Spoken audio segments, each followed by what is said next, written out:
Hello everyone, I'm going to be telling you about the equilibrium rules now, so I'm still talking about mechanics, and this is the last lesson on the actual part of the equilibrium and forces. I'll then go on motion, I believe. So on equilibrium, do go on the other videos and then to the playlist where I'm going to put all of these lessons, but you are supposed to know something about Pythagoras theorem, how to figure out the components of different angles, and you're supposed to know as well about the principle of moments, okay? So first of all, when we have an object or when we find a problem, the best thing for us to do is really make that visual. So go ahead and draw whatever the problem is. Imagine it's a box or cars I have here in the video. And simply just, draw the forces, all the forces acting on the object, okay? And you don't have, imagine that you say, oh, I cannot draw, which is something that I hear quite often. You do not have to be an artist. You can simply make everything as a circle, okay? That's actually something that we do in physics. Everything, and we do have the joke of a cow or spherical cow, everything is going to be a circle. Just make it a circle and then make all the forces acting on that, or if you want a box, something alike, okay? Now there's this thing called, let me move this away now, there's this thing called the triangle of forces, okay? And this is going to help us with the equilibrium. Now, there are several triangle of forces, as you can see here in the slides, but we are not talking about Illuminati or Harry Potter. I'm really focusing on this one here in the center, okay? And this one shows three vectors, three forces, 1, 2, and 3. And what you need to know about the triangle of forces is if a body is at equilibrium, the overall resultant force is going to be 0. So that means that in resultant, or if you add all forces and take the direction into account, the final force is going to be 0 on the object, and therefore is in a state of equilibrium. So therefore the sum of all the vectors or forces acting on the object is 0, okay? When you do this in terms of a diagram, that means that you have a closed triangle or a closed shape, okay? So for example, if you look at the example of the box right here, I have three forces acting on the box, okay? I have friction, I have the weight, that is, as we learned some lessons ago, the weight is going right down from the center of mass, so you apply the weight going, I forgot the word, vertically down from the center of mass, and then you have as a support, so the thing that makes that the box doesn't fall through the slope, okay? And if you put all of these vectors close to each other, so if you were adding them all up, you're going to get something like this, okay? The weight, the support, and the friction. And again, it makes a closed triangle, so means that the object is at equilibrium, okay? So in summary, if you want a body to be in equilibrium, then the body needs to be either at rest or at constant velocity. Remember, velocity is speed, but with a direction, okay? The resultant force must be 0. In terms of vectors, if there are only 3 forces, they must form a closed triangle. If I have more than 3 forces, then they will make a closed shape, okay? And the principle of moments must be applied, meaning that the clockwise and the anti-clockwise moment must be the same. And remember that moment is the force times the distance, and the distance is the perpendicular distance from the pivot, okay? I have here an example, a worked example, okay, just for us to make sure that we know what is going on. So I have a shelf with a width of 0.6 meters, a weight of 12 newtons, and it is attached to the wall by hinges and is supported horizontally by 2 parallel cords attached at the 2 corners of the shelf.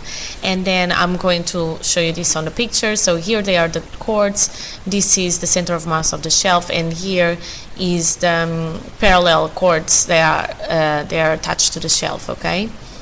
And then they say the other end of each cord is fixed to the wall 0.4 meters above the hinge, okay? So here it is, okay? And then they want to know the angle between each cord and the shelf, and the tension in each cord. Now the angle is really simple. I just need to apply Pythagoras straight away. I have the adjacent angle, I have the opposite angle, so I can use the tangent, okay?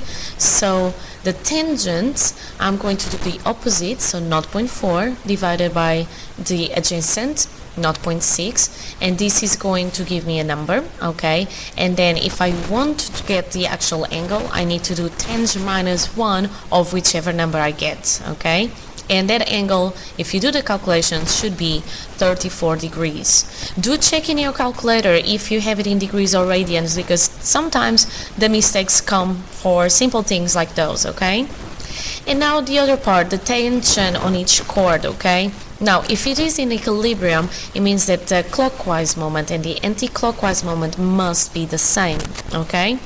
So what you're doing is first, let's calculate the clockwise moment. So clockwise, again, is going to be the force. In this case, to fall through the clockwise is going to be the weight of the shell that makes it fall clockwise, okay, in this direction. So it's going to be the force, that is the weight of the shell, times the perpendicular distance from the hinge, okay? And this perpendicular distance is where I would have from the pivot. Now, because the weight is acting on the center of mass, the distance is going to be the distance to the center of mass. So I have the weight, which is 12 newtons, times 0.3. 0.3 because if this whole distance is 0.6, 0.3 is where I have my center of mass, okay? So that gives me 3.6 Newton meters. Okay, and then I need to look at the anti-clockwise moment, and again, if this system is in equilibrium, it's going to have the same number, so it's going to give me 3.6 Newton meters. So again, for the anti-clockwise moment, I want to see what makes it fall in this direction, if it would fall, okay? So I have 2 times the tension times the distance, okay? Now, let's think about this. The distance is going to be the perpendicular distance from the hinge to the chords, okay? Which is here showing, okay? So that's the pivot point, and the chords are here, so that's the perpendicular distance in here. This exercise is not easy, okay? And then I have 2T. Now, T is a tension, but I have 2T because I have 2 chords, okay? I have 2 strings that are holding my shelf. So, what I'm going to do is figure out what distance is going to be, okay? Because I need to know what that number is. Now, I have here a right angle, okay? I have here theta and I have 0.6, okay? So if I want to know this size, I can use the sine, okay? And the distance is going to be 0.6, which is here, times the sine of the angle. And that gives me 0.6 times the sine of 34, which is 0.34 meters, okay? So now I can substitute this distance into the